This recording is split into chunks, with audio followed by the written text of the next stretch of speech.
귀한 찬양 감사합니다. 오순절 마가의 다락방 임했던 그 성령이 오늘 우리의 삶과 우리 교회와 우리의 모든 삶의 자리자리마다 임하여서 우리가 성령 충만으로 살아가는 하나님의 사람들이 될 수 있기를 주의 이름으로 축원합니다. 그 인간의 역사에는 가슴 아픈 순간과 장소들이 있습니다.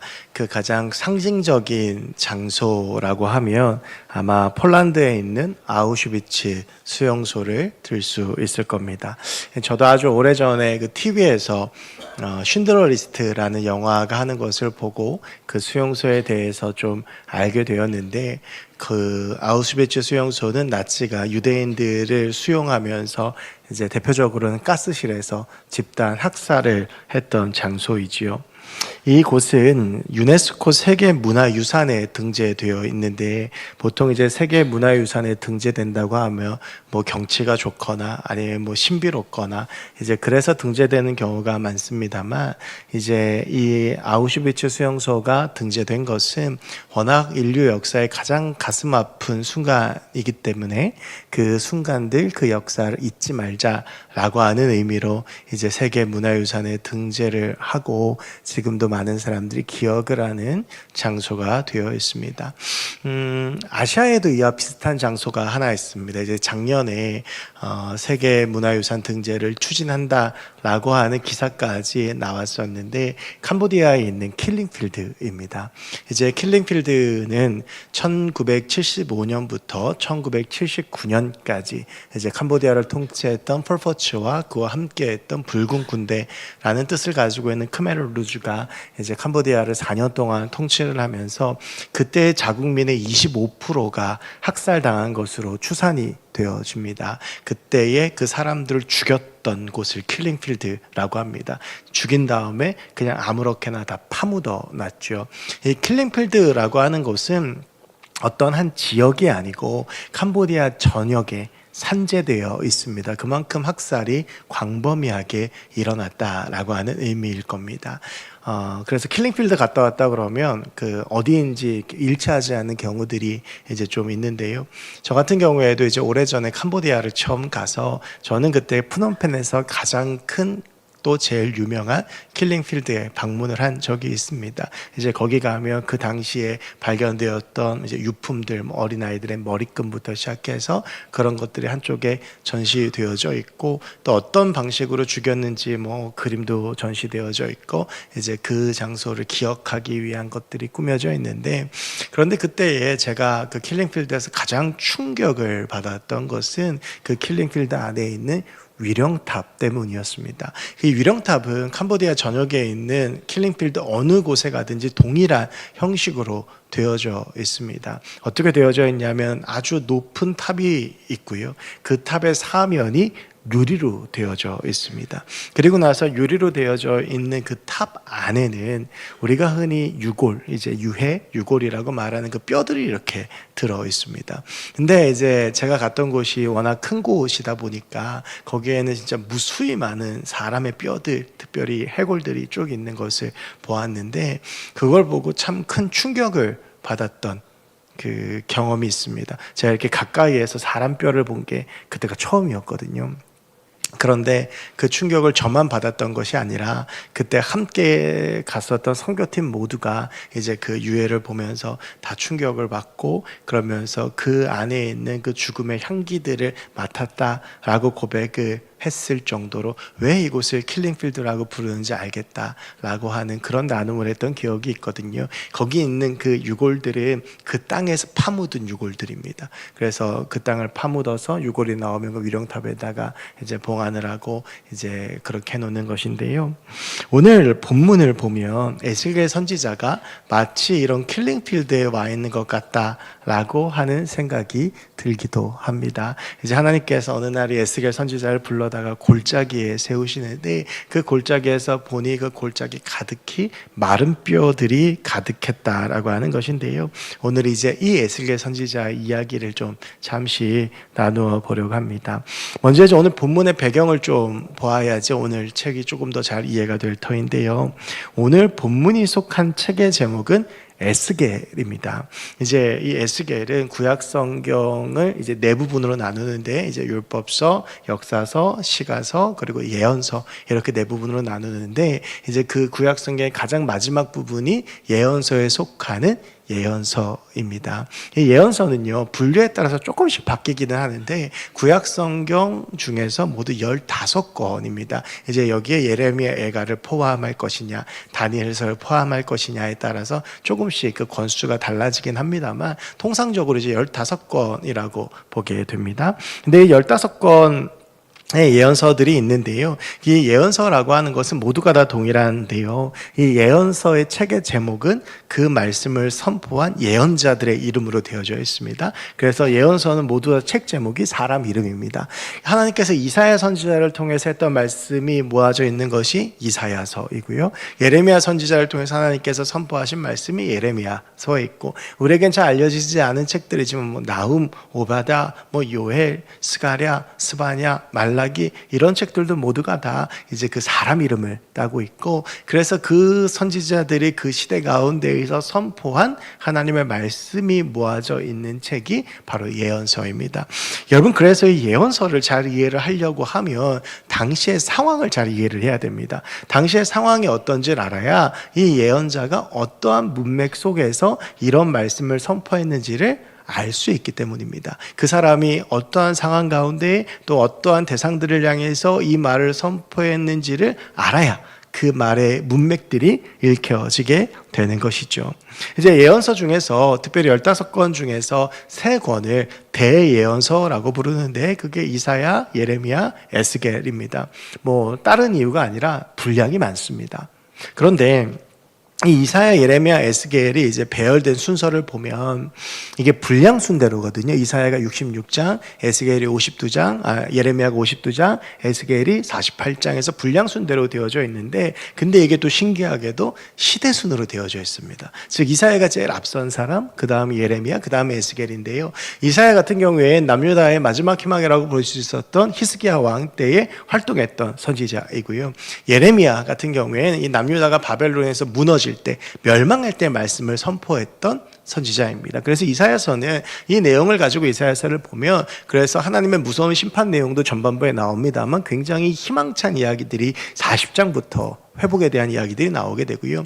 예레미야 같은 경우에는 굉장히 그 내용 자체가 어둡습니다. 왜냐하면 이스라엘의 멸망을 선포하고 있기 때문입니다. 그리고 나서 이어지는 책이 에스겔인데, 에스겔은 예레미야 때에 남유다가 멸망을 하고 나서, 그리고 나서 이스라엘 백성들이 바벨론에게 포로로 끌려가게 되는데, 우리가 이걸 흔히 바벨론 포로기라고 하죠. 바로 그때의 말씀을 선포했던 선지자가 에스겔입니다. 그래서 에스겔이 말씀을 선포했을 때 당시는 남유다가 자기의 땅도 잃어버리고 웬만한 사람들은 다 바벨론으로 끌려가서 타국에서 포로로 노예로 살고 있을 때 에스겔이 이 말씀을 선포했다라고 하는 것입니다. 여러분, 이 말씀이 선포되어질 때에 유대인들의 마음은 어떠했겠습니까? 이 나라를 잃어버리는 만국의 슬픔이라고 하는 것은 사실은 우리가 참 짐작할 수 없는 것이죠. 저희 본가가 서울 연신내에 있습니다. 이게 서울의 되게 외곽 지역입니다. 그래서 저는 어릴 때 이 동네가 한 차 타고 10분만 가면 경기도예요. 그리고 지금은 거기가 이제 은평 뉴타운이 들어섰는데 이게 그린벨트 지역이어서 옛날에 제가 어릴 때 다 논밭이었습니다. 그래서 저는 제가 사는 지역을 서울이라고 인식을 별로 못했던 것 같아요. 그런데 이 지역에 정말 재미있는 건 차 타고 10분만 가면 경기도인데 차 타고 15분만 가면 서울 시내입니다. 그래서 이 서울 시내를 가면 이제 차 타고 15분 가면 서울역이 나오거든요.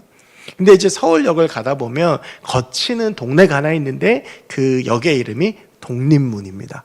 그래서 그 역에는요, 이제 독립문이 원래는 저는 못 봤는데 도로에 이렇게 있었다고 그래요. 우리 독립을 축하하는 문인데 염원하고, 그게 이제 한쪽으로 옮겨져서 공원이 됐고요. 그래서 그 독립문 공원이 조성이 되어져 있는데, 그 독립문 공원에 가면 독립문만 있는 게 아니고 건물이 하나 있는데 뭐가 있냐 하면 서대문 형무소가 있습니다.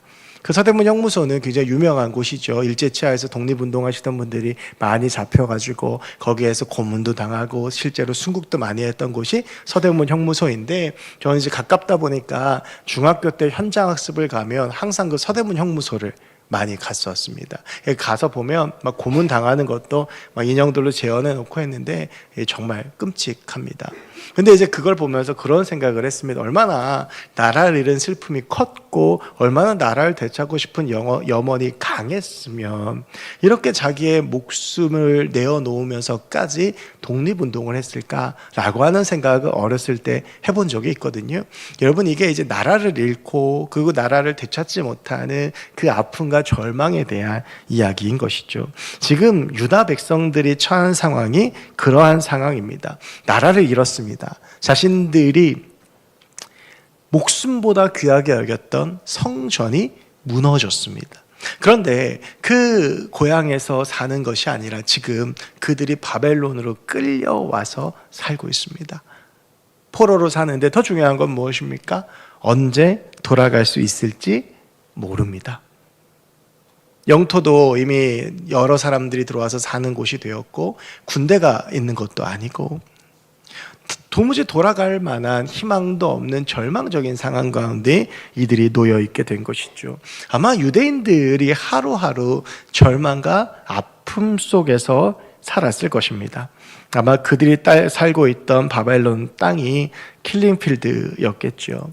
여러분, 오늘 이 본문에서 우리 주님께서 에스겔에게 골짜기로 불러오셔서 갑자기 마른 뼈를 보여주실 때 이 마른 뼈들이 상징하는 것이 바로 그런 유대인들입니다. 여기 마른 뼈라고 하는 것은 소생의 가능성이 완전히 끊어진 상황이죠.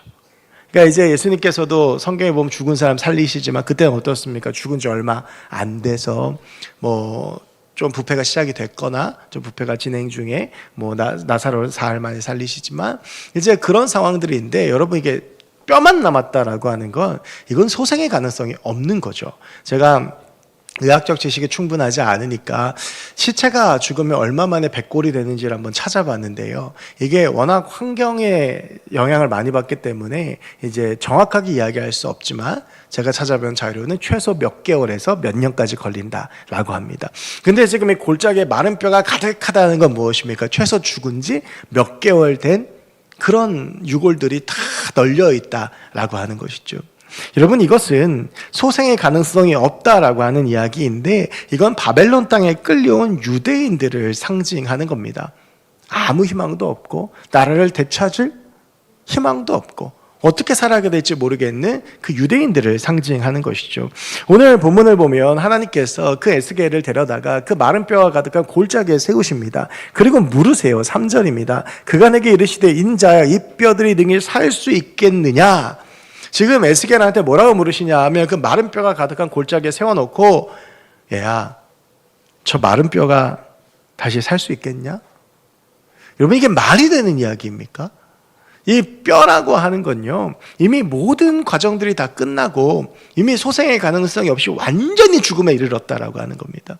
근데 이 뼈들이 어떻게 다시 살아날 수 있겠습니까? 에스겔의 입장에서는 매우 당황스러운 일이었습니다. 근데 그렇다고 해서 하나님한테 하나님 아니요, 못 살아납니다 라고 말하기는 좀 그렇잖아요. 그러니까 저도 이제 에스겔의 입장에 대해 생각을 해봤는데 하나님께서 저를 데려다가 딱 세워놓고 둘밖에 없어요. 그 마른 뼈를 보게 하신 다음에 야, 저 뼈가 살겠냐? 하나님 좀 장난하십니까? 저 뼈가 어떻게 살아요라고 이야기하는 건 부담스럽습니다. 그래서 에스겔이 매우 지혜로운 대답을 합니다. 뭐라고 이야기하죠? 주께서 아십니다.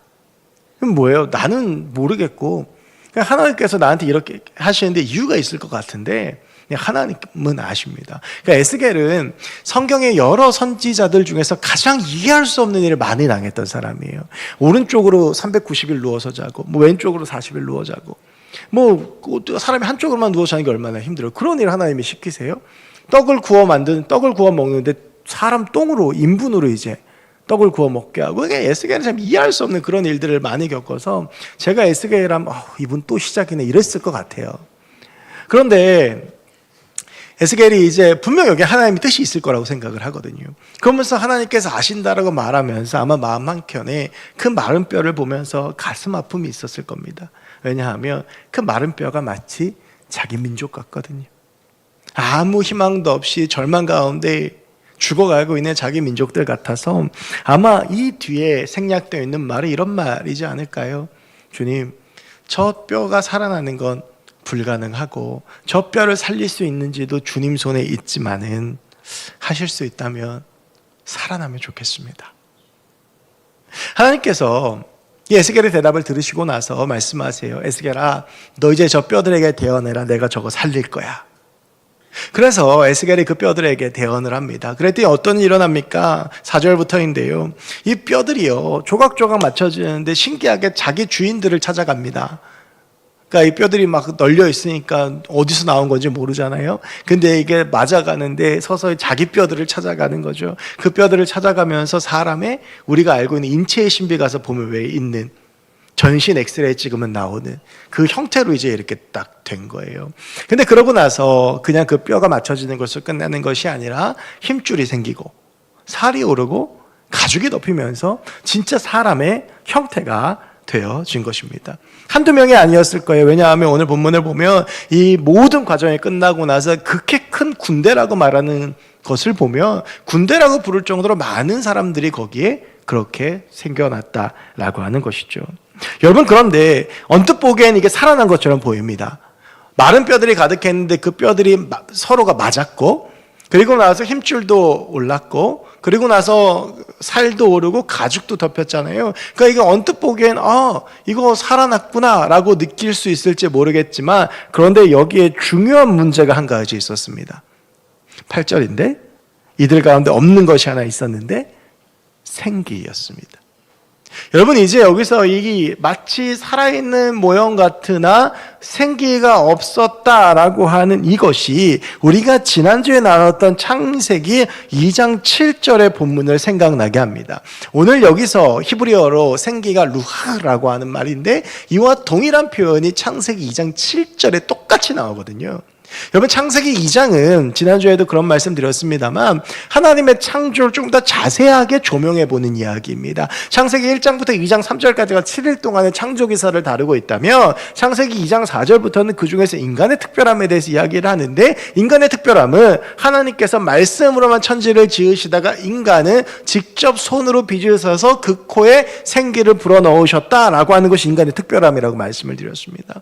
여러분, 하나님께서요 직접 흙을 가져다가 인간의 모습을 만드셨어요. 그런데 여기까지는 살아있는 게 아닙니다.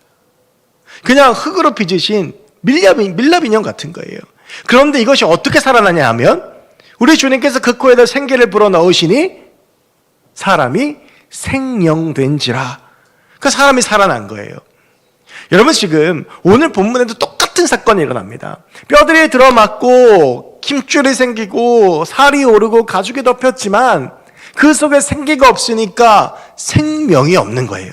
생명되지 않으니까 살아있으나 죽은 자 같았다라고 하는 것이죠. 그때에 하나님께서 에스겔에게 선언하십니다. 너 이제 생기에게 대언해서 불어오게 하라. 그랬더니 에스겔이 하나님의 권위로 생기에게 대언을 합니다. 생기야 불어와라 했더니 그 생기가 사방에서 불어와서 이 사람들에게 들어가서 그들에게 생기가 생기니 이들이 아담이 생명된 것처럼 이들이 생명되어지고 살아나는 역사가 있게 되었다라고 하는 것이죠. 여러분, 우리가 이제 이 본문을 통해서 두 가지를 알게 됩니다. 첫 번째는 무엇이냐 하면 우리는 주의 성령으로 살아나게 된다라고 하는 것입니다. 여러분, 제가 아까 방금 언급했던 3절의 말씀을 다시 한번 말씀드리면, 내가 또 보니 그 뼈에 힘줄이 생기고 살이 오르며 그 위에 가죽이 덮이나 그 속에 생기는 없더라.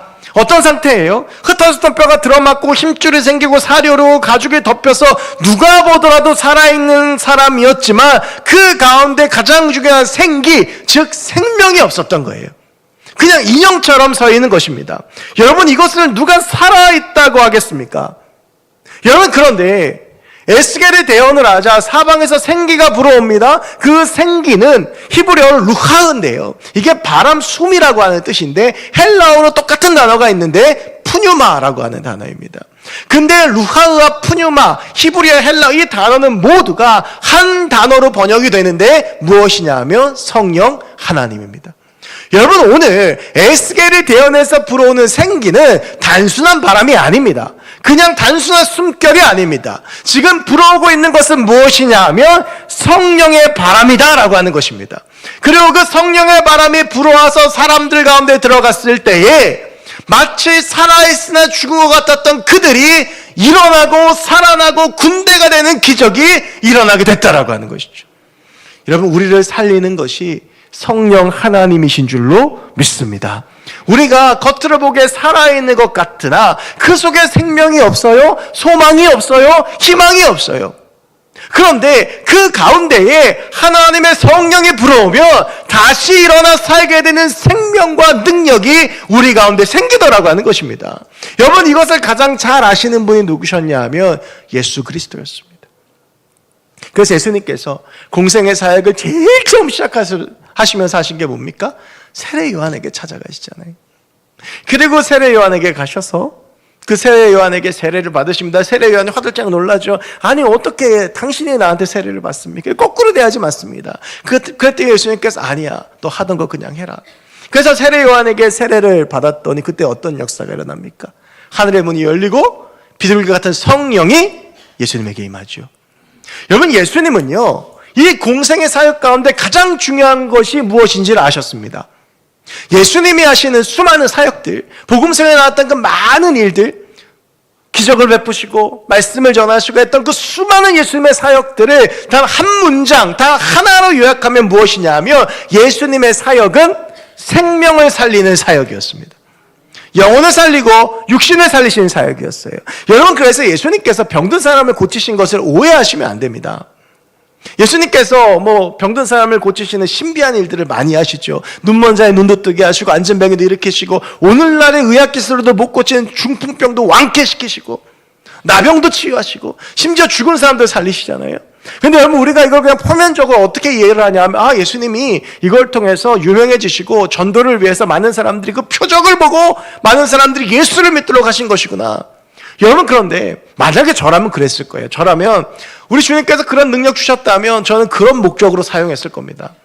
제가 어느 날 기도를 했는데 말기에 암 환자가 났어요.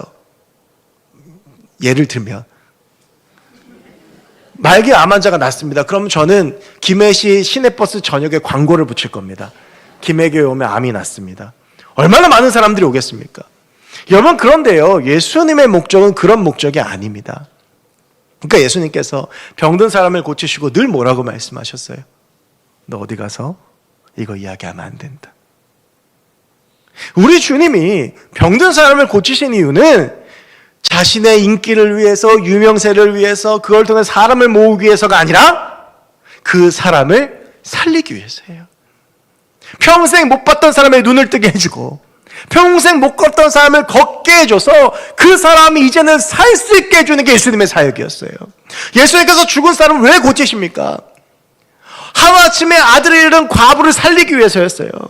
하루아침에 딸을 잃은 아버지를 살리기 위해서였고, 이제 살아갈 희망이 막막한 마르다 마리아를 살리기 위해서 나사로를 살리셨고, 그 죽은 자들을 살리심을 통하여 당신의 사역이 무엇인지를 보여주신 거예요.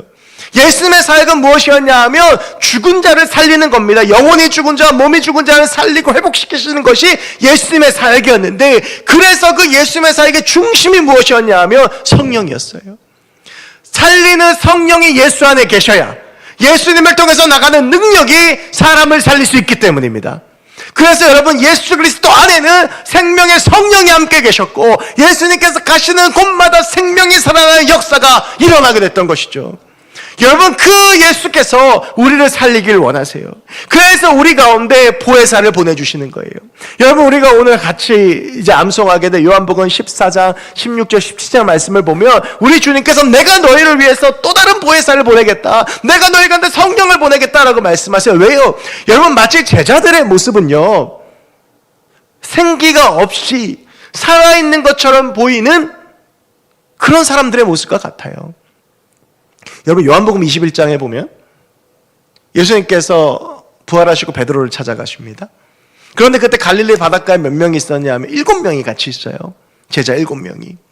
여러분, 근데 우리가 이 사건을 볼 때 놓치지 말아야 될 거 한 가지는 무엇이냐 하면 예수님의 제자 중에 어부는 4명이에요. 근데 그 7명이 있었잖아요. 뭡니까? 어떻게 살아야 될지 모르는 거예요. 삶에 희망이 없는 거예요.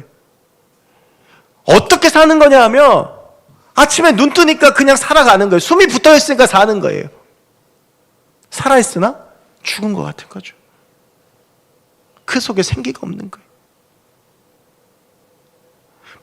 3년 동안을 예수님을 따라다니면서, 내가 예수님 따라다니면서 예수님께서 왕위에 오르시면 내가 그 옆에 자리를 차지하겠다? 그 목표를 가지고 예수님을 따랐어요. 어느 날 하루아침에 그 예수님께서 십자가에 달려 죽으시고 나서 아무런 희망도 목적도 없어진 거예요. 여러분, 그 요한복음 21장의 공개가 어떻겠습니까? 제자들 7명이서 신이 나서 그물을 내렸겠습니까? 그런데 여러분, 예수님께서 그들을 찾아가시잖아요. 40일을 함께 계시고, 너희들 예루살렘 떠나지 마라. 내가 너희에게 약속한 것, 요한복음 14장에서 약속한 그 보혜사를 너희에게 줄게. 그리고 나서 예수님께서 승천하신 후에 제자들이 마가의 다락방에 모여서 120명이 함께 기도할 때 예수님께서 약속하신 성령이 그 가운데 임재하고요. 그리고 나서 이들의 삶이 바뀝니다. 생명이 없던 그들의 삶 가운데 생명이 생겨요. 희망이 없던 그들의 삶 가운데 희망이 생겨요. 소망이 없던 그들의 삶 가운데 소망이 생겨요. 삶의 이유를 몰랐던 그들 가운데 삶의 이유가 생겨요. 이제 왜 살아야 되는지를 아는 거예요. 성령께서 함께 하시면서 너희들 왜 살아야 되는지를 보여주시는 것이죠. 여러분, 우리 안에 내가 지금 소망이 없고 희망이 없고 마치 죽은 것 같은 것은 내 안에 성령께서 계시지 않아서 그런 겁니다. 여러분, 우리가 그래서 삶에 새로운 자극을 준다 이것저것, 여러분, 그런 게 중요한 것이 아니고 우리를 살리는 분은, 우리 가운데 생명을 주시는 분은 성령 하나님밖에 없으세요. 여러분, 유대인들이요, 오늘 이 바벨론에 끌려간 유대인들의 종교적인 열심이 없어서 망한 게 아닙니다. 이들이요, 열왕기 상하 같은 말씀을 보면 열심히 우상 숭배하죠. 여러분, 근데 이들이 열심히 우상 숭배하면서 절대 놓치지 않았던 게 있어요. 하루에 2번 번제 드리는 거예요. 아침 저녁으로 정성껏 준비해서 하나님께 번제 드립니다. 절기가 되면 하나님 번제 드립니다.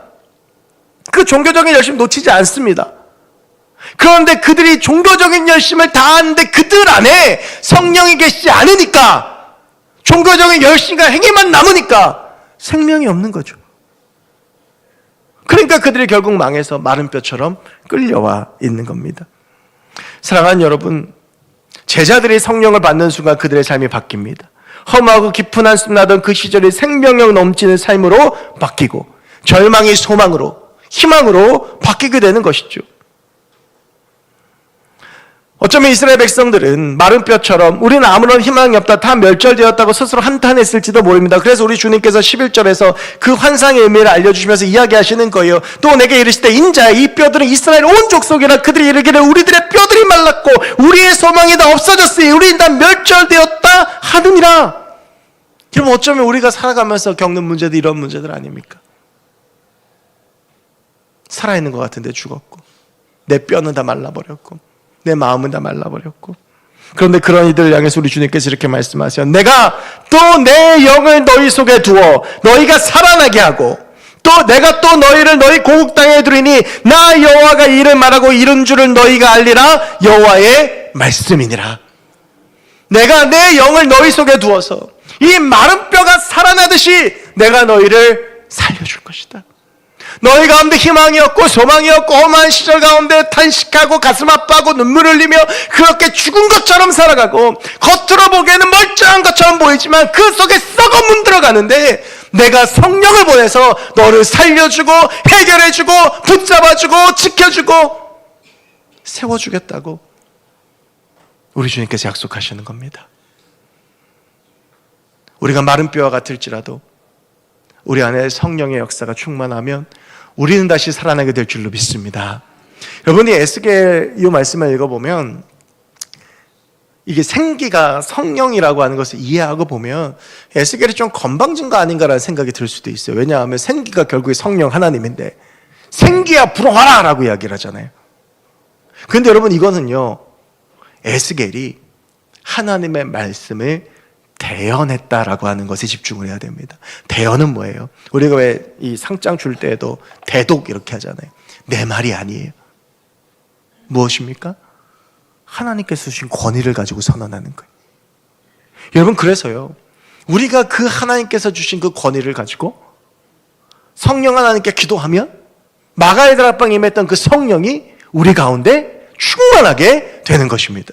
여러분, 내 삶 가운데 내가 겪고 있는 그 수많은 문제들과 지금 나를 괴롭히고 있는 그 문제들과 지금 내 삶 가운데 그 수많은 것들 가운데에서 성령 충만하면 하나님께서 주신 생명으로 이기게 될 줄로 믿습니다. 여러분, 그래서 그렇게 성령 충만하면 우리가 할 수 있는 고백이 있습니다. 바울의 고백인데요, 쉬지 않고 기도해서 내 안에 성령이 충만하면 우리가 범사에 감사할 수 있고 항상 기뻐할 수 있는 거예요. 내 삶 가운데 감사와 기쁨이 넘치죠. 왜? 하나님이 주신 생명이 우리 가운데 충만하기 때문입니다. 성령이 우리를 살리십니다. 내 삶의 지금 그 모든 문제의 근원은 성령 충만에 있습니다. 여러분, 에스겔이 오늘 그 사망의 골짜기에서 대언했을 때 그 골짜기 가운데 성령의 바람이 불어와 그 마른 뼈들이 살아났던 역사가 저 여러분의 삶 가운데 일어나길 소망합니다. 우리가 마른 뼈와 같을지라도 불어오는 그 성령으로 인하여 다시 살아나고 그 성령의 능력으로 인하여 다시 살 수 있고 그 성령의 능력으로 다시 일어나며 주님께서 주신 그 생명이 내 안에 있어서 내 힘과 내 능력으로 살아가는 것이 아니라 성령의 능력으로 살아가는, 그래서 주님께서 밤새도록 물고기 잡지 못한 그들에게 주님의 힘과 주님의 능력으로 살아가면 어떤 일이 일어나는지를 보여주시잖아요. 똑같은 장소인데 그물이 찢어질 듯한 물고기가 잡히지 않습니까? 똑같은 나이지만 내 안에 성령이 지배하시고 성령이 충만하시면 우리의 삶이 하나님의 놀라운 은혜 가운데 붙잡히는 귀하고 복된 삶이 될 줄로 믿습니다. 여러분, 또 한 가지는요, 우리가 이제 성경을 볼 때 조금 더 깊이 들여다 볼 필요가 있는데, 우리가 성경을 너무 인간 중심으로만 보는 경향이 있습니다. 예를 들면 이런 거예요. 오늘 이 마른 뼈가 가득한 골짜기가 살아나죠.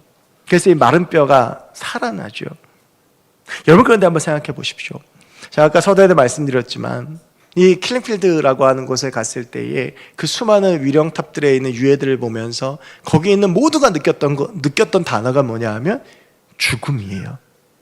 이 마른 뼈가 가득한 골짜기를 본다면 그 골짜기를 보고 느끼는 것이 무엇이겠습니까? 죽음이죠. 여러분, 생각해 보시죠. 그 마른 뼈가 가득한 골짜기에 생명이 있겠습니까? 마른 뼈와 시체가 있는 곳엔 생명이 없어요. 여러분, 그런데 오늘 성령이 이 마른 뼈들을 살리십니다. 그렇다면 이것은 마른 뼈만 살아난 것이 아니라 그 마른 뼈가 있던 그 사망의 골짜기 역시 생명의 골짜기로 바뀌었다라고 하는 겁니다. 성령의 바람이 불어오자, 그래서 성령의 바람이 하나님의 사람을 살리자 그들의 삶의 공간과 그들의 삶의 세계가 변화되어진다라고 하는 것이죠. 여러분, 마른 뼈가 가득한 오늘 본문을 조금 더 깊게 생각해 보면 마치 인간의 탐욕과 타락으로 파괴된 하나님의 창조 세계, 그 결과 피조물의 신음소리가 가득한 땅을 떠올리게 합니다. 다른 곳이 아니라 바로 그곳이 킬링필드인 거죠. 하나님의 더불어 살라고 창조하신 창조 세계에서 인간만이 그 욕심을 채우며 다른 창조 세계를 짓밟는 것은 마른 뼈가 가득한 세상과 다름이 없습니다. 여러분, 하나님은요, 이 성령의 바람을 통해서 인간뿐만이 아니라 하나님의 창조 세계가 만물이 회복되길 원하십니다. 여러분, 그래서 한 성령에 세우신 교회에게 바울을 통해서 주님께서 이런 말씀을 하십니다. 에베소서 1장 23절인데요. 교회는 그의 몸이니 만물 안에서 만물을 충만하게 하시는 이의 충만함이니라. 여러분, 교회는 생명의 공동체입니다. 자칫 이 말이 어려워 보일 수도 있지만 교회가 만물 창조 세계 안에 있어서 그 창조 세계를 성령 충만하게 하시는 생명의 충만함이라고 해석하면 교회가 가지고 있는 사명을 알게 되는 것이죠. 여러분, 우리가 성령으로 살아나면 우리의 가정이 살아나고 교회가 살아나고 이 나라의 민족이 살아나고 하나님의 창조 세계가 살아나게 될 줄로 믿습니다. 하나님은 만물을 회복시키시는 만물의 창조주이시며 지금도 그 만물을 다스리시는 주님이신 줄로 믿습니다. 여러분, 우리가 하나님 앞에 성령 충만해서 살아나고 그 성령 충만함으로 이 땅 가운데 나아가 우리의 삶의 공간, 하나님의 창조 세계, 우리의 공동체, 하나님의 만물을 살려내는 주님의 사람들로 사용되어 줄 줄로 믿습니다. 여러분, 오늘 에스겔이 성령에게 대언하였듯이 성령 하나님께 간구하시고 기도하시고 구하십시오. 성령이 내 안에 오시면 허무했던 내 시절이 끝나고 갇히고 억눌렸던 내 시절이 끝나고 하나님께서 주시는 소명과 삶의 이유와 생명과 능력과 하나님의 뜻이 우리 가운데 보여지고 우리가 그 삶을 살아가게 될 줄로 믿습니다. 만물을 회복시키고 또한 나를 회복시키는 주님의 그 사랑과 은혜를 바라보며 나아가 승리하는 우리 모두가 될 수 있길 주의 이름으로 축원합니다. 기도하겠습니다. 주님이 성령 강림 주일 우리를 살리시는 성령의 능력을 함께 나누었습니다. 하나님, 성령의 능력으로 살아나는 내가 되게 하시고 또한 살아나 만물을 회복시키는 주의 백성으로 사용되어지는 우리가 되게 하여 주시옵소서. 감사드리며 모든 말씀 예수 그리스도의 이름으로 기도하옵나이다. 아멘. 우리 말씀 기억하시면서 함께 에스겔이 생기에게 대언했듯이 우리가 하나님의 말씀을 의지하여 그 성령에 대언하는 마음으로 성령이 오셨네 함께 고백하겠습니다.